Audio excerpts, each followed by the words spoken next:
kembali lagi bersama Whitney di Kulik-Kulik yang pastinya produktif, kreatif, inovatif, dan edukatif. Kulikers tahu nggak sih apa itu prokrastinasi? Atau mungkin kalian sudah pernah mengalaminya? Jadi prokrastinasi merupakan kebiasaan atau kecenderungan perilaku suatu individu untuk menunda pekerjaan. Prokrastinasi bisa dialami oleh siapa saja dan kapan saja. Tapi apakah benar prokrastinasi selamanya berdampak negatif?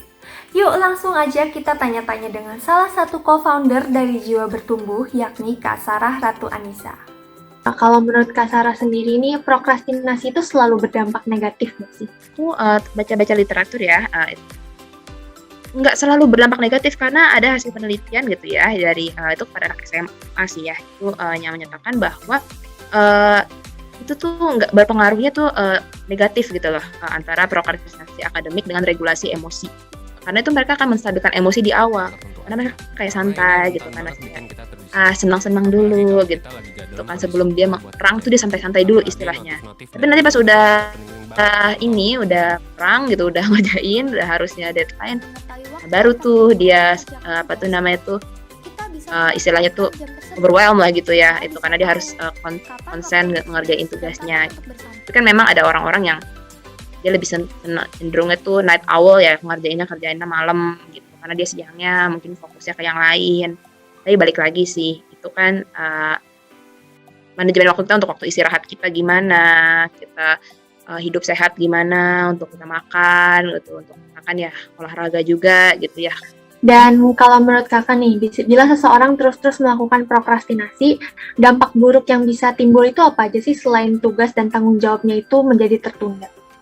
Pertama pastinya kesehatannya, karena kan orang yang misalkan gini ya, kita kan kalau pas sejak pandemi ini kadang ya ada rapat organisasi malam-malam, padahal itu bisa mungkin kalau dulu ada kelas gitu ya. Tapi kan itu mungkin bisa sore aja sebentar gitu. Tapi ini meetingnya sampai tengah malam, jadi kan malah mengganggu tanggung jawab kita juga sebagai mahasiswa gitu kan, kesehatannya gitu. Jadi kan nggak work life balance ya, kayak jadi waktu istirahat malah malah jadi rapat gitu. Cara mengatasi atau menanggulangi prokrastinasi untuk seseorang tuh bagaimana Kak Sarah? Cara menanggulangi, pertama tentukan tujuan hidupmu ya, istilahnya tujuan hidupmu. Jadi intinya itu identifikasi tujuan kita tuh dari yang besar lalu kita kerucutkan gitu jadi yang kecil-kecil, gimana caranya langkah-langkah kecil kita itu untuk mewujudkan tujuan kita yang besar gitu.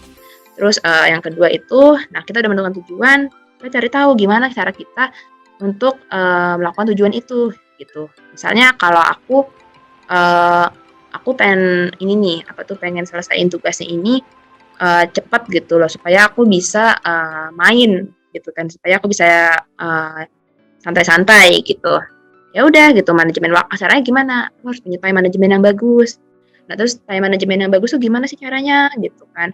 Kayaknya kalau aku udah nanti misalnya gitu kan, nanti gue jam 1 gue mau mau ngerjain tugas, nanti habis itu gue ngerjain 1 jam, habis itu nanti baru mau nonton. Ujung-ujungnya nontonnya kelamaan gitu kan.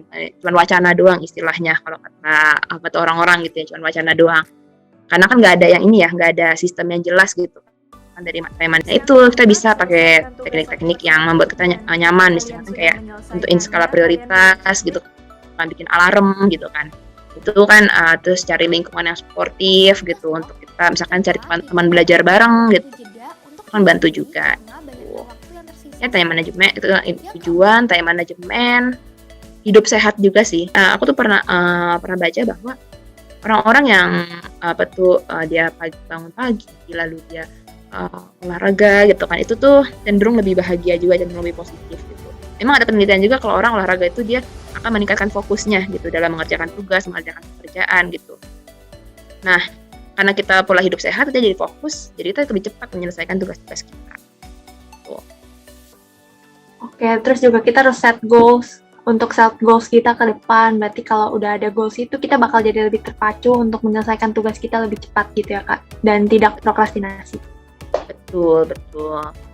mulai dari langkah kita identifikasi langkah-langkah besar kita kerucutkan nih gimana cara kita untuk mencapai langkah-langkah tujuan besar kita itu. Tuh.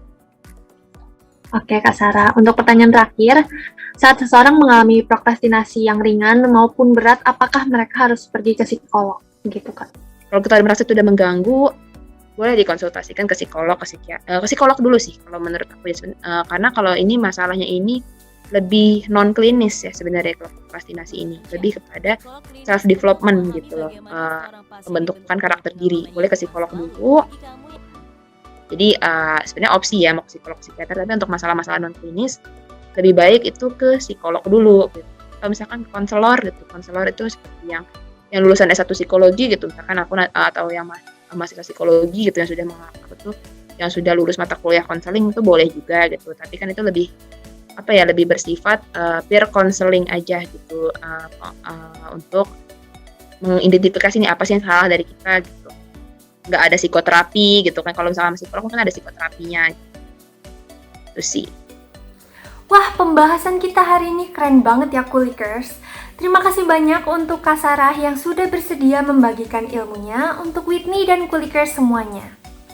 Setelah mendengarkan obrolan tadi, kalian semua pasti sudah lebih paham bukan terkait prokrastinasi? Tidak ada yang salah dengan membahagiakan diri sendiri, tetapi jangan sampai terlalu lama dan mengabaikan tanggung jawab yang ada di depan mata ya Kulikers. Rasa jenuh dan bosan memanglah wajar, tetapi hal tersebut tidak menjadi alasan bagi kita semua untuk menunda pekerjaan secara berlebihan. Sebab segala sesuatu yang dilakukan secara berlebihan tidaklah baik. Kita harus bisa mengelola waktu agar tidak lupa dengan tanggung jawab yang ada. Ingat, keseimbangan antara waktu istirahat dan tanggung jawab itu penting ya Kulikers. Padi habis tinggal jerami. Hasilnya banyak memenuhi ladang. Sekian informasi pada hari ini. Jumpa lagi di Jumat mendatang. Bye Kulikers!